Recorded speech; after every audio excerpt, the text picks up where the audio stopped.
নাগরিক মানে সবাইকে স্বাগত। পুরনো চাকরির পথে শিক্ষকরা 26,000 চাকরি বাতিল মামলায় সুপ্রিম কোর্ট 3রা এপ্রিল যে রায় দিয়েছেন, যেসব আনটেন্ড ইন সার্ভিস টিচাররা আগে কোনো চাকরি করতেন তাদেরকে 3 মাসের মধ্যে রাজ্য সরকার সেই পুরনো চাকরির সিনিয়রিটি সহকারে সুপার নিউমেরিক পোস্ট ক্রিয়েট করে বজায় রাখার কথা বলেছিলেন। কিন্তু সুপ্রিম কোর্ট আনটেন্ড পেশারদের নিয়ে কোনো ধরনের মন্তব্য করেননি। এটা সুপ্রিম কোর্টের রায়ের মধ্যে দ্বিচারিতা রয়েছে। কেন দ্বিচারিতা? এক প্যানেলের মধ্যে আনটেন্ড ইন সার্ভিসরা যদি পুরনো জায়গায় ফিরে যাওয়ার সুযোগ পায়, আনটেন্ড পেশাররা কেন কর্মসংস্থানের সুযোগ পাবে না? সুপ্রিম কোর্টের কাছে আনটেন্ড টিচারদের এটা বড় ধরনের প্রশ্ন। এটা কী ধরনের রায় হতে পারে? সেই প্রেক্ষাপটে সুপ্রিম কোর্টের নির্দেশ মোতাবেক আনটেন্ড ইন সার্ভিস টিচাররা তারা পুরনো পদে ফিরে যাওয়ার জন্য আবেদন করেছেন বলে শিক্ষা দপ্তর সূত্রে খবর। এই মর্মে এক গুচ্ছ আবেদন জমা পড়ল শিক্ষা দপ্তরের কাছে।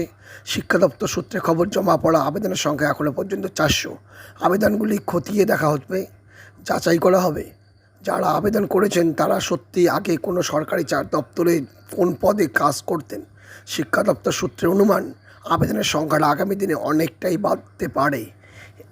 এইখানেই আরও বড় প্রশ্ন, আনটেন্ড ইন সার্ভিস কারা কারা, তার কোনো লিস্ট কেন শিক্ষা দপ্তর এখনও পর্যন্ত প্রকাশ করেনি? আনটেন্ড টিচারদের কেন সবার নাম এখনও পর্যন্ত শিক্ষা দপ্তর প্রকাশ করেনি? টেন্টেডদের কেন টার্মিনেট করা হলো না সুপ্রিম নির্দেশে?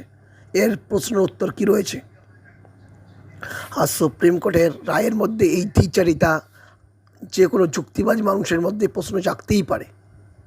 যে কোনো গন্তব্যে যাওয়ার জন্য বৈধভাবে টিকিট কেটে নৌকায় ওঠার পর সেখানে অবৈধ উপায়ে যদি কেউ নৌকায় উঠে থাকে, তাহলে তাকে যেমন অবৈধ